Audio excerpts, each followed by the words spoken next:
লালবদরের দেশ তো মনে হয় ভালোই আছে, খুব সুখে দিন কাটাইতেছে। কারণ হচ্ছে কে কারিয়ে মারে ধুলায় অন্ধকার টাইপ চলতেছে। কারণ নাহিদ বলে সাদিক কেউ না, সাদিক বলে নাহিদ কেউ না। মানে দিস ইজ সিআইএম মডেল। এটা যারা বকচোদ তারা বুঝবে না। জিও পলিটিক্যাল ইস্যু নিয়ে যারা লড়াচাড়া করে তাদের মাথায় জিনিসটা ঢুকবে যে কোনো দেশে কালার রেভলিউশন হইলে ব্যাপারটা ঠিক এরকম হয়, কয়েকটা গ্রুপ মিলে ঠাপাঠাপি শুরু করে দেয় যে কে কার ক্রেডিট নেবে। কিন্তু যখন একটা দেশে বিপ্লব হয়, যুদ্ধ হয়, স্বাধীনতা নিয়ে সবাই কনসার্ন হয়, যেমন ৭১ সবাই সচেতন ছিল যে তারা অ্যাকচুয়ালি কি চায়, গোলটা কি। ২৪ সালের এই বিপ্লব নিয়ে হেরে ঠাপায়। কারণ হচ্ছে এক একজনকে এক একভাবে প্যাট্রোনাইজ করা হয়েছে, এক এক মূলা দেখানো হয়েছে। সো এক এক গ্রুপের ভাষ্য এক এক রকম, এই জন্য কারোর সাথে কারোটা মিলে না। সেই জন্য সবাই ভাবতেছে আমিই রাজা, আমার চেয়ে বেশি কেউ কাজ করে নাই। তো এই জন্য নাহিদ আর সাদিক ঠাপাঠাপি লেগে গেছে। সকালে ঘুম থেকে উঠে আমি এটা দেখলাম, মজা পাইলাম।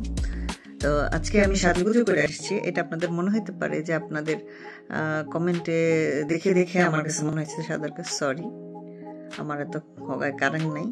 আমার কালকে বেবি শাওয়ার ফটোশুট ছিল, আমরা ছবি তুলছি। যেহেতু নিজের জিনিসের দাম আছে, টাকা খরচ করে সাজছি, তো সেই জন্য আমি আর এটা তুলি। আজকে সারাদিনই সাজগোজ থাকবে। মিনিমাম ৪৮ ঘন্টা না রাখলে কি উসুল হয় না। সেই জন্য আমি সাজগোজটা তুলবো না, এভাবেই থাকবে।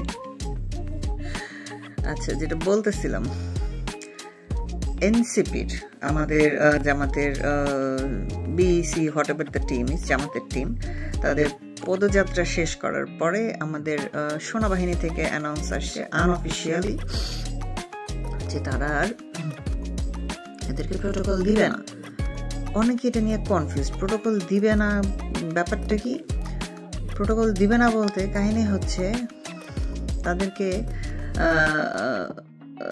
ঠাপ দেওয়া হয়েছে, ঠাপ খাইয়ে তারা বলতে স্যার প্রোটোকল দিবে না, দিলেও তারা মিডিয়াতে হাইলাইট হবে না। কারণ হচ্ছে they made a massacre in গোপালগঞ্জের ম্যাসাকারের পর তারা এমন হোগা মারার উপরে আছে, তারা কোনো দিকে কুল পাইতেছে না যে কি করবে, অ্যাকচুয়ালি কোন দিকে কুল সামলাবে।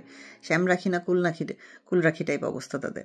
এই জন্য তারা এই ডিসিশন নিছে, যদিও এই ডিসিশনে তাদের মানে কিছুই আসবে যাবে না। এই ন্যাশনাল কমিটি পার্টি বা ক্রিমিনাল পার্টি, এদের তো নানা জায়গা থেকে গোমরা খাওয়া হয়েই গেছে। সরি, তো চৌকিদার বাহিনী নাম হয়েই গেছে। এখন কি মারবো, হাইকোর্ট গেলে কি আর ফেরত আসে না, তো উল্টা আরো মারা যায়। ধরো যত যাই এই জিনিসটা তোদের গায়ে থেকে মুছবে না। এর মধ্যে আমাদের ভাবি বাহিনী দেখলাম মাঠে নেমে গেছে ফেসবুকে সেনাবাহিনীর ইমেজ উদ্ধারের জন্য। নেমে তো লাভ হইল না, উল্টা আরো বোমা মারা খাচ্ছে। দেখতে ভালো লাগে, চালায় যাও তোমরা, সমস্যা নেই। তোমাদের এইসব নাচন কদম দেখতে মানে পাবলিক ভালোই মজা নেয়, আমি মজা নিচ্ছি চান্সে। তো কথা যেটা বলতেছিলাম সেটা হচ্ছে যে এই যে তোদের ধনের বিপ্লব তোরা করলি আজকে ৩১ জুলাই, তোদের জুলাইয়ের মধ্যে তোরা জুলাই সনদ দিতে পারলি না। কারণ হচ্ছে তোদের বিপ্লবের কোনো উদ্দেশ্য ছিল না, তোদের একমাত্র কাজ ছিল বাংলাদেশ স্বাধীনতা, ৭১ মুক্তিযুদ্ধ, বঙ্গবন্ধু, এগুলার বিরোধিতা করা। তোদের এটা আসলে কোনো বিপ্লব না, তোরা টাকা খায় রাস্তায় নামছিলে। এবং তারপর যখন দেখি যে মানুষদের সাথে একাত্ম বোধ করতেছে না, তখন তারা ডেড বডি ফালানো শুরু করলি। ডেড বডি ফালানোর দিকে তারপর বকচোদ, বাঙালি তো আবেগচোদা জাতি, যে আবেগচোদা জাতির আবেগ ভুরভুরায় উতলায় উঠে তারা রাস্তায় নেমে গেল যে আমাদের পোলাপান মেরে ফেলছে, আমাদের পোলাপান মেরে ফেলছে, আমাদের পোলাপান রাস্তায় মার খাচ্ছে, এদের সাথে আমরা থাকবো। এখন যে পুলিশ উঠতে বসতে এরে লাইতে ওরে লাইতে, ইভেন মাইলস্টোনের পোলাপান যখন ডেড বডি কাউন্ট জানতে চাইলো যে মাইলস্টোনের অ্যাকচুয়ালি কতজন মারা গেছে, এটা খুবই ইজি একটা ব্যাপার। মাইলস্টোন ডিজিটালাইজড একটা অর্গানাইজেশন,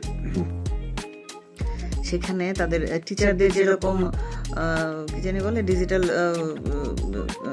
অ্যাটেন্ডেন্স নেয়, স্টুডেন্টরাও নাকি নেয়। ধরেন স্টুডেন্টদের নিল না, ডিজিটাল অ্যানালগ সিস্টেমে খাতায় নিল। এখন পর্যন্ত বের করা যাচ্ছে না কয়টা বাচ্চা মারা গেছে। ইভেন গার্জিয়ানদের হাহুতাশও মিডিয়াতে আসতে দেওয়া হচ্ছে না, কি পরিমাণ ব্ল্যাক আউট তারা করতেছে। Still now army thinks people will love them as before. এটা সম্ভব? এই ধনের বাহিনীর কেউ পছন্দ করবে? এত এত কিছু মাইনা নিছিল, এখন করবে? মাইলস্টোনের মালিক আবার এক্স আর্মি, তো বোঝাই যাচ্ছে সব রোশনের পুটকিটা যে এক জায়গায়, এটা বোঝাই যাচ্ছে, ইটস নাথিং নিউ। তো যেটা বলতেছিলাম, এরা এই যে বিপ্লব করছে, সো কল্ড বিপ্লব, নিজেরা মেটিকুলাস ডিজাইন করে, এবং এর পরও আমাদের অনেক সচেতন আপিরা বলতেছে মেটিকুলাস ডিজাইন কি, এটা আমি বুঝি না, আমি তো এই ডিজাইনের পার্ট না। ভাই, তুমি এই ডিজাইনের একটা পার্ট বলে তুমি বুঝতে পারতেছো না। পাজলের ছোট টুকরাটা কখনো বুঝতে পারে না যে সেই পাজলের পার্ট। পুরো পাজলটা কমপ্লিট হইলে বোঝা যায়। তোমাকে সেখানে এমন ভাবে ইনপুট দেওয়া হয়েছে যে তোমার কাছে মনেই হচ্ছে যে আমি তো আসলে আমার বাচ্চা লাশ দেখে রাস্তায় নামছিলাম, আমাকে তো কেউ মানে ফোর্স করে নাই, আমি তো এমনি নেমে গিয়েছিলাম। না, জিনিসটা এত সহজ না। তাই যদি হইতো তাহলে তোমার এই জায়গাটায় যথেষ্ট মালপানি থাকতো। মালপানি নাই বলেই তুমি নিচে কুদে নেমে গেছো, আমরা কেউ নামিনি। আমরা জিনিসগুলো বুঝি। এখন অনেকেই ভাবতে পারে যে লীগ নাই বলে, ক্ষমতায় নাই বলে আমি এরকম করে বলি। Sorry, it's not about League, it's about country, it's about my land. কারণ হচ্ছে লীগ সারা জীবন ক্ষমতায় থাকবে না, এটা আমিও জানি, দুনিয়ার যে কোনো কানা মানুষও জানে, বকচোদেও জানে। কিন্তু লীগ থাকবে না মানে আমাদের যেভাবে হোগামারা খাবে, এটা হইতে পারে না। দেশ ভালো চললে আমার তো কোনো লস নাই, দেশটা তো আমার, তাই না? আমাদের দেশ ভালো চললে আমাদের কোনো লস নাই। কিন্তু সমস্যা হচ্ছে তোরা ভালো করে চালানোর উদ্দেশ্যে এই ক্ষমতা দখল করস নাই। নুনুস খানকির ফুত, নটির ফুতের বাপ মায় কি এক ভুল করছিল এত বছর আগে, যার কারণে এটা দুনিয়াতে দুই পায়ে চুইলা ফিটা খাইতেছে খানকির ফুটটা।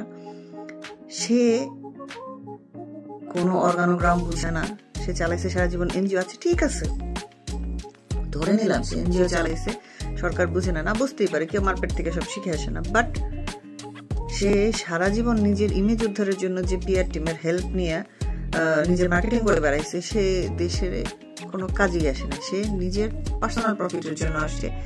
সে খালি নিজের প্রফিট দেখছে এবং নিজের যা লাভ হয় এরকম কাজগুলো সে বাগায় নিছে। দেশের কোনো কাজে সে আসে নাই। বাংলাদেশের মানুষের যে একটা মোহমায়া ছিল ইউনুস নিয়ে, যে ইউনুস আসলে দেশ একদম আমেরিকা হয়ে যাবে, তাদের সেই গোয়ার মধ্যে বাড়ি পড়ছে। এখন তারা বুঝতেছে যে ইউনুস আসলে কোনো কাজেরই না, একটা মাকাল ফল, অর্থলেস। সে যে কিছুই পারে না, এবং তার সো কল্ড পপুলারিটি বিদেশে, যে সে হ্যান তেন, বিদেশে অমুক তাকে এই করে, তমুক তাকে করে, বাল দিয়েও গুনতেছে না। কারণ এগুলো নোবেল তাদের কাছে কোনো ব্যাপার না। নোবেল আমাদের মতো বাংলাদেশে ফকিন্নির ঘরে তো অনেক বড় ব্যাপার হইতে পারে না, এই দেশে বুটকালাই সন্দেশ না, ব্যাপারটা এরকম। যাদের ঘরে ঘরে নোবেল থাকে, নোবেল ওদের কাছে কোনো ব্যাপার না। তারা হিউম্যান কোয়ালিটি দেখে, তারা জানে ইউনুসের এই বাটপাড়িটা তারা জানে বলে ইউনুসকে কোনোদিন পাত্তা দেয়নি। আর এখন তো অবৈধভাবে ক্ষমতা দখল করে বসে আছে, এই জন্য আরো দিচ্ছে না। কারণ কেউই এই গু গায়ে মাখতে চায় না, সিম্পলি কেউই মাখতে চায় না, এই জন্য ইউনুসকে কেউ পাত্তা দিচ্ছে না। আর বাঙালির এই ইনফ্যাচুয়েশন যাওয়া দরকার ছিল, আমি বিলিভ করি। তো সেই ইনফ্যাচুয়েশন যাওয়ার জন্য এটা খুবই পারফেক্ট টাইম। আমি তো চাই ইউনুস আরো 10 বছর থাকুক, ইউনুস থাকুক, নাহিদ থাকুক, আমাদের বাদশুর আসিফ থাকুক, এবং আমাদের বড় আসিফ থাকুক, যার দাদা শ্বশুর 71 সালে ঠাড়া পড়ে মারা গেছে, শাওনাপা বলছে। কারণ 71 সালে কিছুই হয় নাই, বুইরা আসিফ বলছে, যেহেতু কিছু হয় না, তো ডেফিনেটলি তার দাদা শ্বশুর ঠাডা পড়ে মারা গেছে। শাওনাপার সাথে আমি একমত। তো এই জন্য নুনুসকে আমি চাই 10 বছর থাকুক।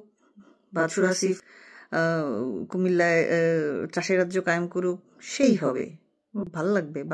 বাঙালির হোগা লাল করে দেয়া হোক আবার নতুন করে। স্বাধীনতা লাল সূর্য তারা এনেছিল না 1 বছর আগে, এই লাল এবার তাদের হোগা লাল করে দেয়া হোক, তাইলে তারা বুঝবে লাল কত প্রকার এবং কি কি। আর এই সাদিক খাই আর নাহিদের ঝগড়াটা খুব এনজয়িং লাগতেছে আমার কাছে, ভালোই লাগতেছে। এ পাল্টাপাল্টি হ্যারে কয়, হ্যাঁ পাল্টাপাল্টি হ্যারে কয়। চলুক, আজকে সারাদিন এটাই চলবে যা বোঝা যাইতেছে। চলেন আমরা ফেসবুকে গিয়ে বিনোদন দেখি।